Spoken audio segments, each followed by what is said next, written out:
Shalom, all praises to Yahweh by Shem Shai, and double honors to the apostles and the elders of Great Millstone by Shem Dash.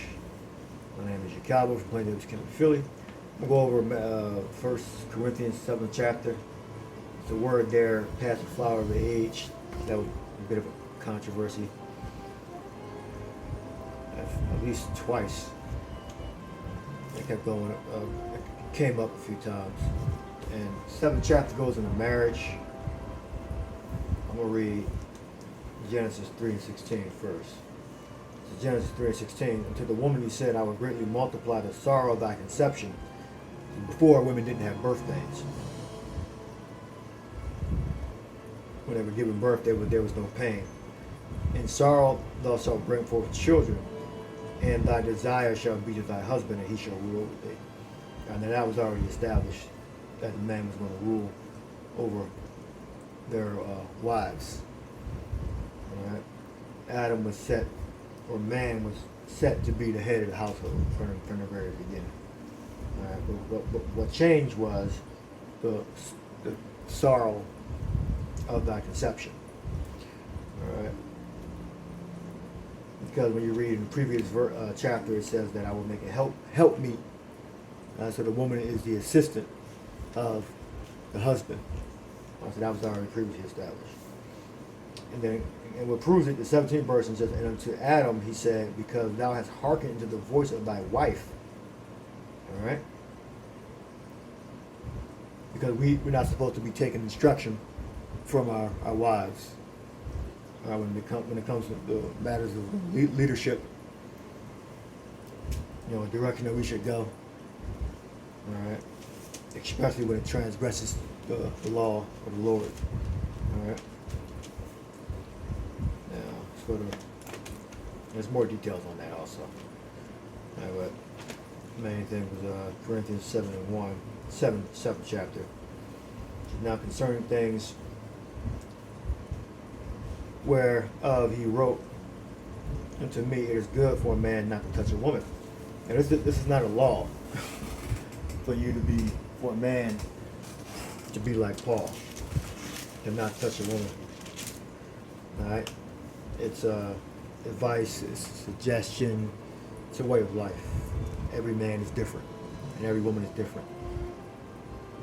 It says, and let every woman have her own husband. It's like, nevertheless, to avoid fornication, let every man have his own wife, and let every woman have her own husband. All right, so this is because we were programmed to procreate, to be together, man and woman to be together. But there are certain situations and time periods and lifestyles where it's more beneficial to be alone, to be single. All right. So Paul both promotes, to be single, and to avoid fornication, which is unlawful sexual acts, intercourse, all right, such as adultery and other things. Nevertheless, to avoid fornication, let every man have his own wife, and let every woman have her own husband. Let the husband render unto the wife due benevolence. That means sex. And let likewise also the wife unto the husband. The wife hath not power over her own body. They have something called marital rape. All right, but that shouldn't be a thing. Right? But we live in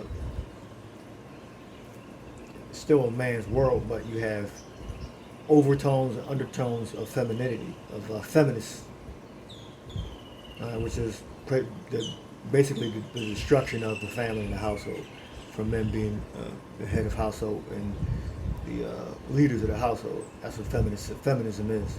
The wife hath not power over her own body, all right, but the husband, and likewise also the husband hath not power over his own body, but the wife, meaning give due benevolence, sex.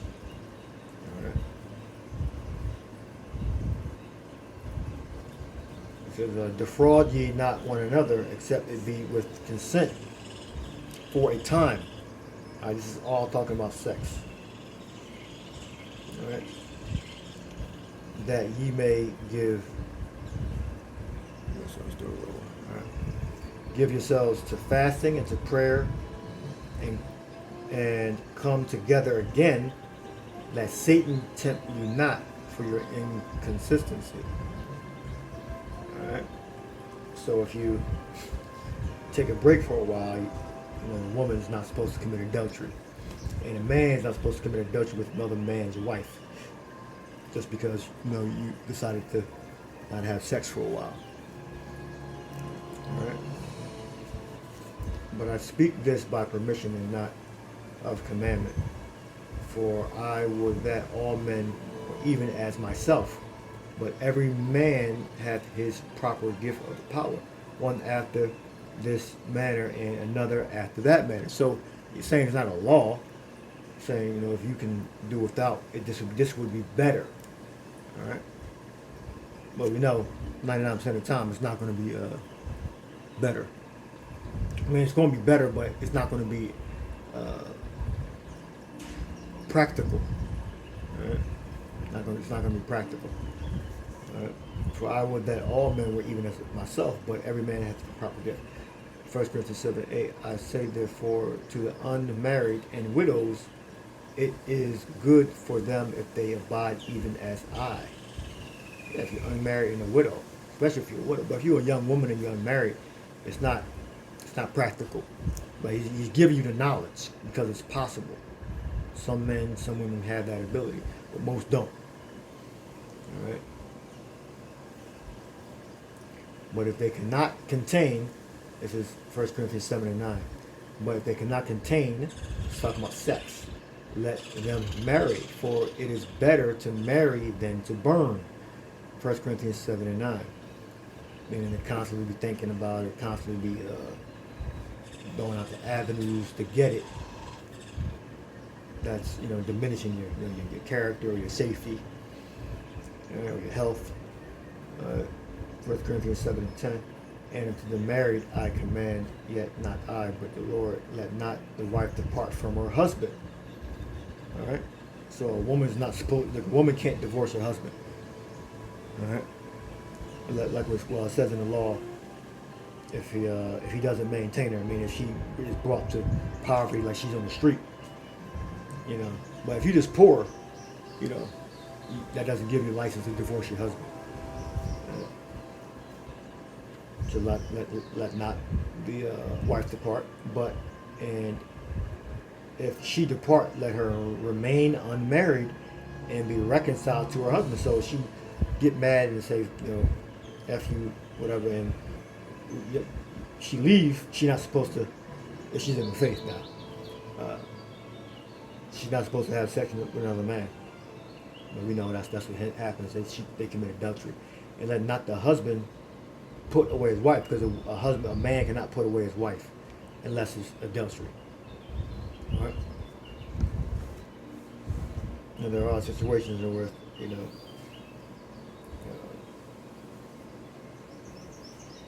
she tried to murder you or something, that's extreme situations. That would be acceptable.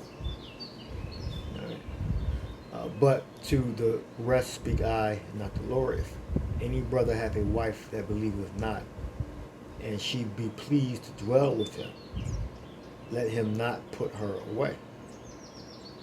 Right? So technically, your woman is supposed to be in the faith. But and this is where Nathaniel gets this from, where Bishop or General Nathaniel said, if your wife is not in the faith, you got to put her away. All right.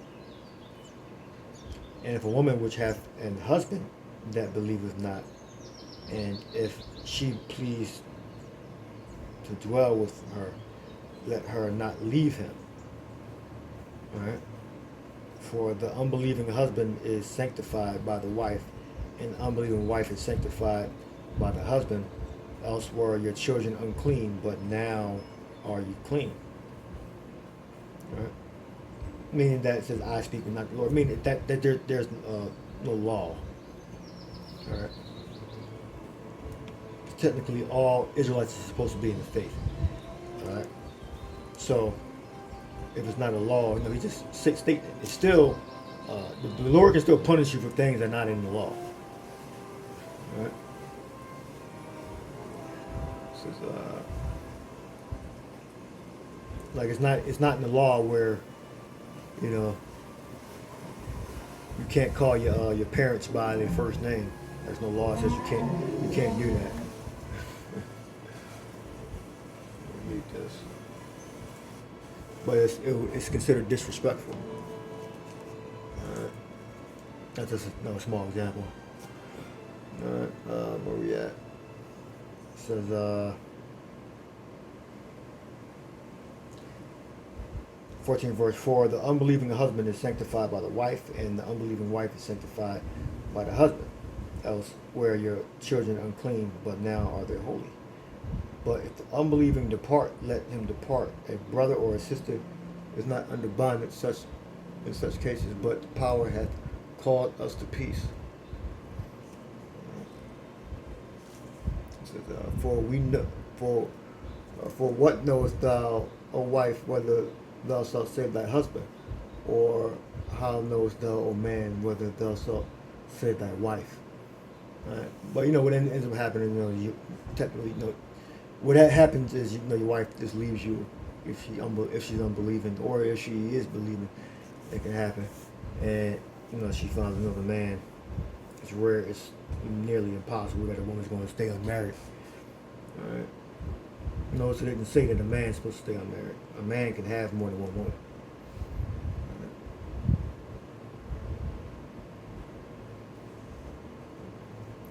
Says 1 Corinthians 7:17, but as the power hath distributed to every man as the Lord hath called everyone, so let him walk, and so ordain I in all churches. All right. Now there are certain instances where, you know, if your woman trespasses against you, you know, or she not adultery, but you know, endangers your safety, or she becomes unmanageable, you know, you got to cut her off. All right. You got to cut her off. All right. And you got to move on. And same thing with a woman. If the man is, you know, a liability, you know, he's abusive, or he's a criminal, an active criminal, you can separate from him, but you can't get another man. All right.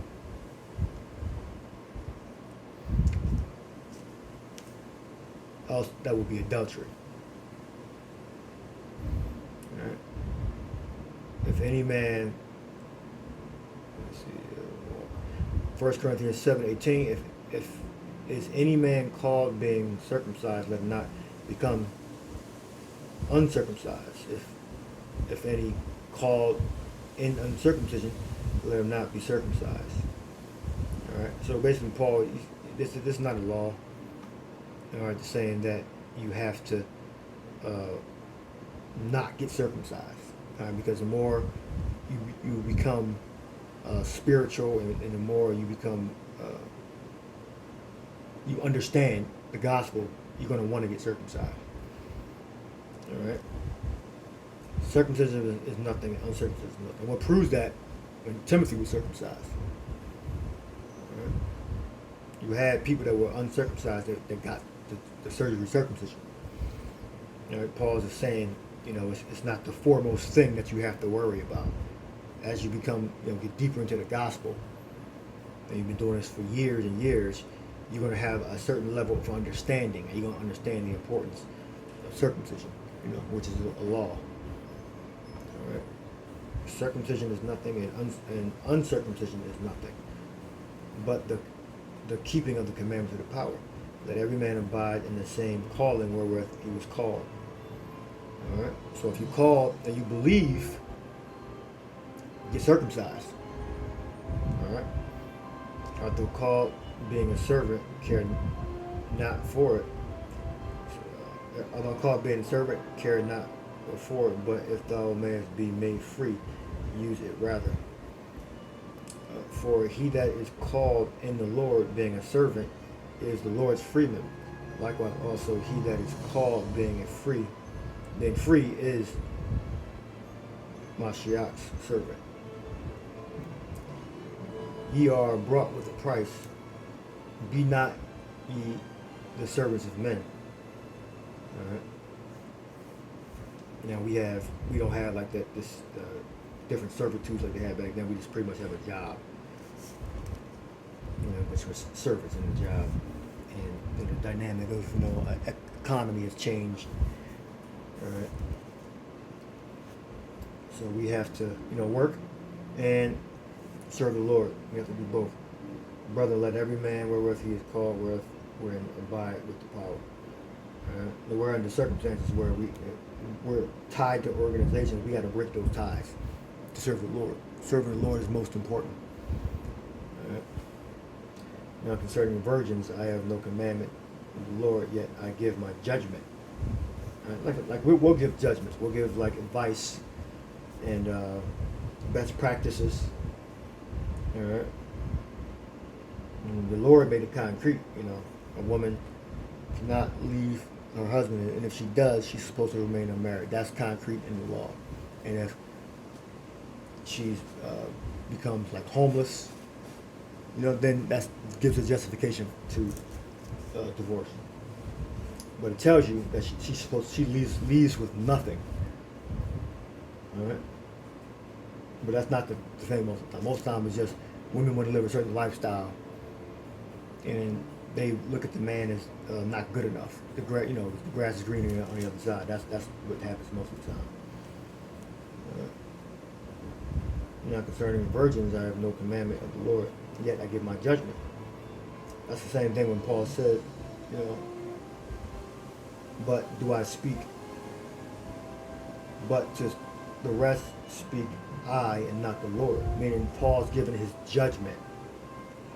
These are best practices based off of the wisdom that the Lord gave him.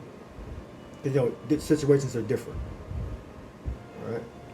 So that means the same thing. I give my judgment, but the rest speak I, not the Lord. I mean, Paul's giving his judgment. Like, look, the best thing to do is, even if your wife is not in the faith, stay with her if she likes you, and vice versa. If your husband's not in the faith, stay. But you're not supposed to defile yourself with meats and ceremonies. You're not supposed to do that. Husband or wife. Different idolatrous, heathen ceremonies and foods, customs. You're not supposed to partake in either one. Right? 7:26, 1 Corinthians. I suppose, therefore, that this is good for the present distress. I say that it is good for a man to be so. Art thou bound to a wife? Seek not to be loose. Art thou loose from a wife? Seek not a wife. All right. Again, but if you marry, it says right here. And if thou marry, thou hast not sinned, and if a virgin marries, she has not sinned. Nevertheless, such shall have trouble in the flesh, but I spare you. And you're gonna have, because the women's want to live, a flashy lifestyle, want to go on trips and vacations, men, you're gonna make certain errors along the way also, whatever they may be. You're gonna have trouble in the flesh. All right. The thing is, revert to the Proverbs, the Gospels. Lead, be a man, as becoming the Gospel, the law, the Proverbs. All right. But this I say, brethren, the time is short. It remaineth that both they that have wives be as though they had none. So you're not supposed to be taking these lavish trips and vacations, and focusing on your woman. You can go on those vacations or whatever, but you gotta be strategic about it. All right. You can't be all into your woman. All right. And they that weep as though they weep not, and they that rejoice as though they rejoice not, and they that buy as though they possess not. All right. Because the time is short. All right. So our main thing is preaching the gospel, living godly lives. That's the main focus. All right. If we're sad, what we have the Holy Spirit to lift us up. And if we rejoice, we got the curses to put us down. If we have possessions, we know we're going to lose them all. So we're supposed to find an acceptable medium. Not too high, not too low, just right. Right? And you figure that out over a lifetime. Right? And they that use this world, you might have a business, you might have a little bit of money, might be involved in certain licenses, that benefits you. And they that use this world as not abusing it, for the fashion of this world passes away. So we know this world is going to end, this current kingdom rulership.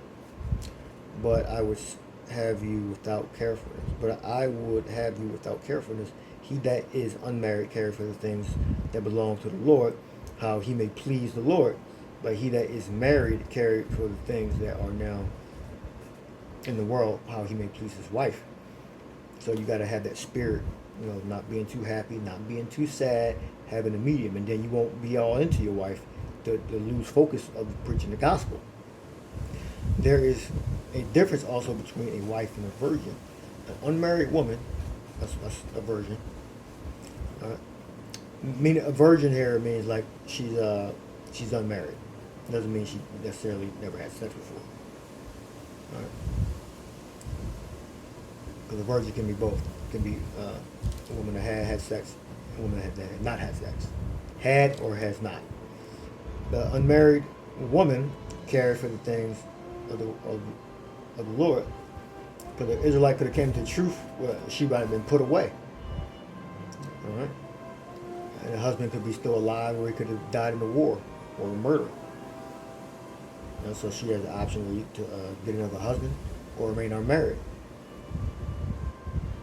And I would say this is more beneficial to older women, like above 60, right? That don't have husbands. The unmarried woman cares for the things of the Lord, that she may be holy both in body and in spirit. But she that is married cares for the things of the world, how she may please her husband. And that's what the woman's job is, to please the husband, while the husband works.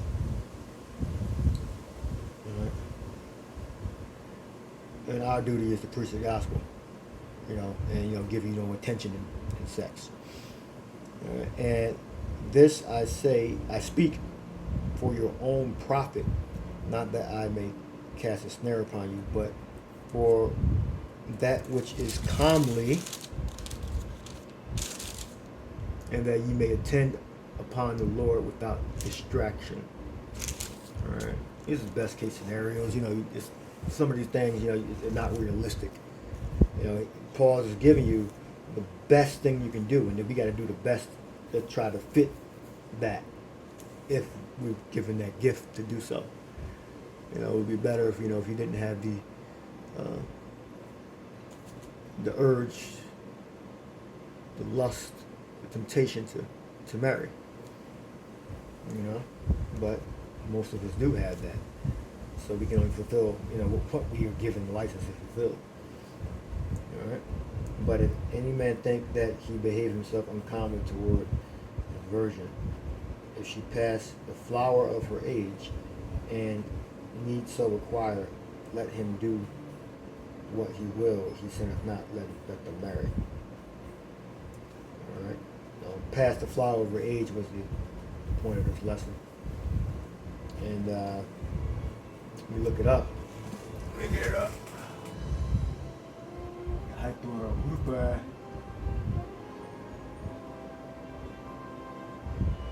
We got Hooper Akmas. Hooper Akmas, which means the woman went through puberty, and she's beyond the stage of puberty.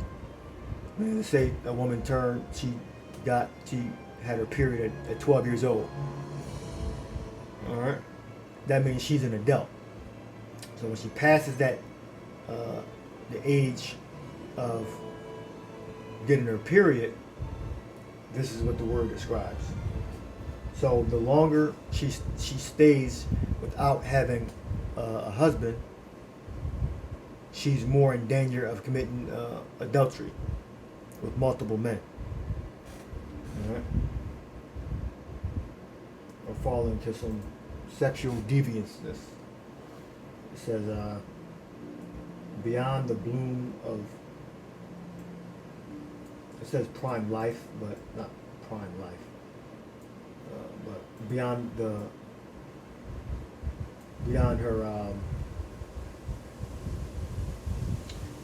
her puberty, overripe. Now that could be one day beyond when she had her first period. All right, plump and ripe. And so in a greater danger of defilement. All right, because the longer the woman goes without being married, the more in danger she is to be defiled. Let me put it up so you can see it.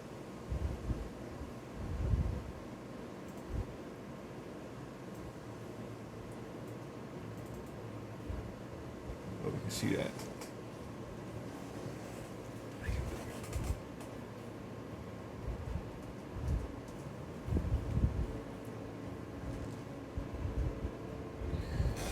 Alright, I think I can see that. Alright, light it up.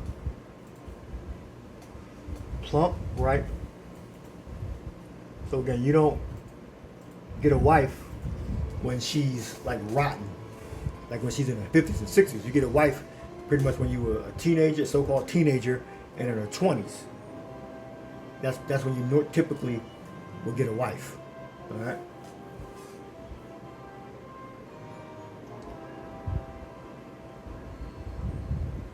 Says daughter bloom. So this doesn't mean that this woman is like necessarily 18. But she can be 18, but not necessarily. All right. She can be 20. She can be 25, 30. All right, and never experienced a man. All right. But the scripture, that's like a legal thing in America. But when a woman, what the scripture is describing, that when a woman goes through her period, and she becomes an adult, meaning she blooms and blossoms, so she's able to bear children now. So anywhere past that, that could be from 12 to wherever she stops producing eggs, whenever she stops menstruating. All right. So that's past the flower. So anything past her period. That's when she has the period. So during the period, up to when it's about to stop, that's past the flower of age. It doesn't mean when she's not able to have children. It means between when she's able to have children and when she's not. So whenever a woman has her period, that's when she becomes a woman. That's when she's ripe. All right? It doesn't mean that when she's not ripe. All right? Now I look up the Latin Vulgate.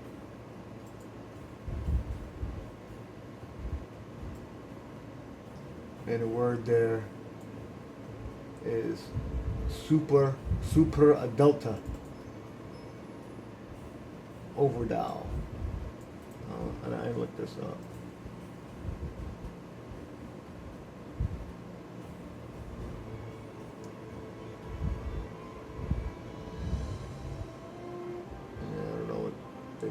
That's Google translating that. But I'm Googling that right all the time. Super adulta. So where are you at? Right here. So we got, it means over an adult, or standing on top of an adult, fully mature. All right. Now, a woman becomes fully mature when she has her period. All right. Because a woman can have her period when she's 12, like 12 to 14. All right. You consider, an adult, I believe, at 12 years old, scripturally. All right. So between that time, a woman becomes fully mature, super adultus. She can have a period at 12, or she can have a period at 13, 14. All right. So, super adultus, fully mature. All right. So the scripture reads. I read it. Then I'll end it here. I think this was the crux. Read the Bible.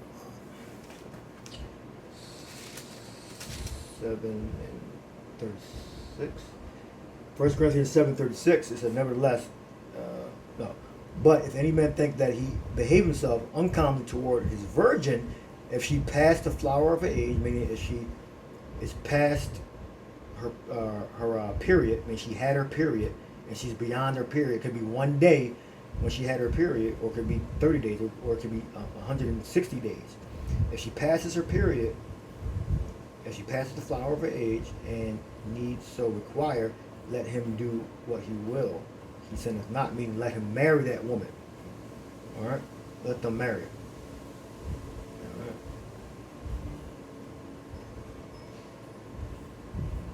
That's pretty much everything else. Well, I'll read 39. The wife is bound by the law as long as her husband liveth, but if her husband is dead, she is at liberty to be married to whom she will, only in the Lord. Yeah, I mean, get an Israelite, another Israelite that's in the faith, if you remarry after your husband dies. But otherwise, you're not supposed to remarry. All right. So when you look up past the flower of her age, it means when the woman comes to physical maturity to able to bear children. During that time and beyond, when she's ripe, ready to have children, that's when you're supposed to marry. All right. Now, Esau's law says, depending on your state in America, is you have the consent laws. All right. So that's pretty much it. That's what the breakdown of Revelation, 1 Corinthians 7:36. All right. Past the flower of her age, meaning that when the woman is ripe and beyond ripeness, that could be 24 hours. That could be a second. So when she has a period, that means she's biologically able to have children. And from that point till when she can't have children is the window in which women are supposed to marry. All right, I can see that. All right, past the flower of her age, meaning when she's mature and ripe for marriage. All right, like Mary. Mary was a young woman. I think when you look it up, it says. Let me look that up real quick. I mentioned it before.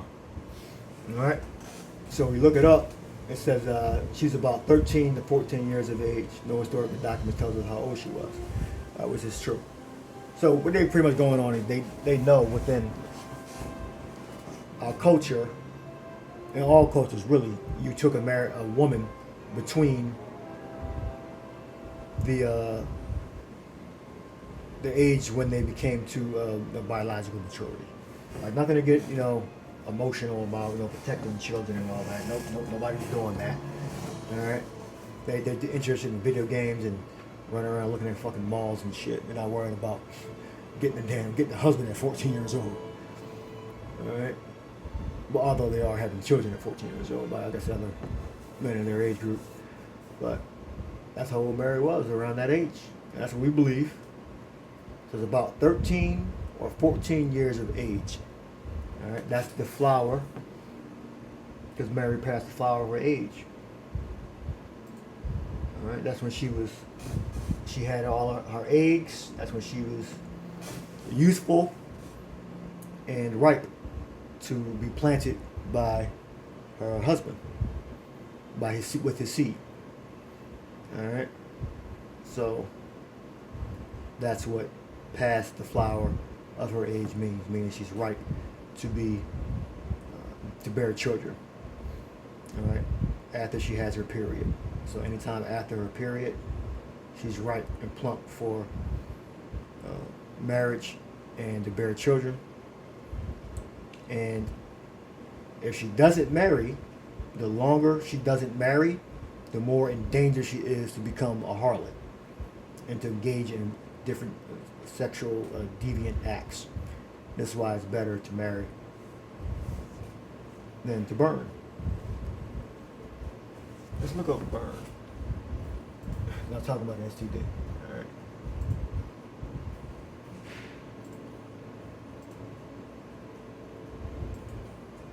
Let's find it real quick.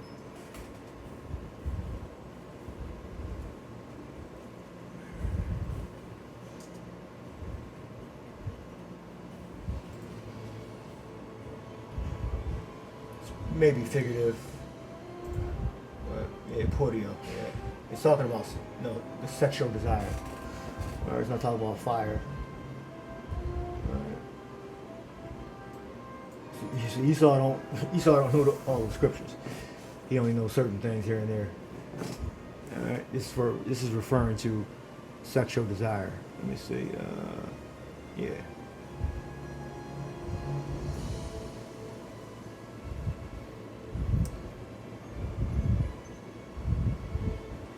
Maybe in third section. Yeah.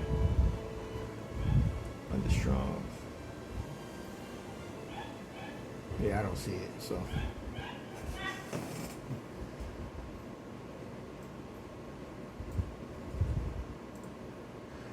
Alright. So that's the breakdown on 1 Corinthians 7:36. Alright. Women, when we get to the kingdom, the women that is going to just come to us, all right, and they're not going to be fucking 18 and 30 years old. The ones that are reborn, that are at that age, the first fruits are going to get women that are youthful, that are young, all right. So if you're an Israelite now, you're going to be, converted. Well, all of us, we're going to be young again. We're probably like I'm speculating, like in our 20s,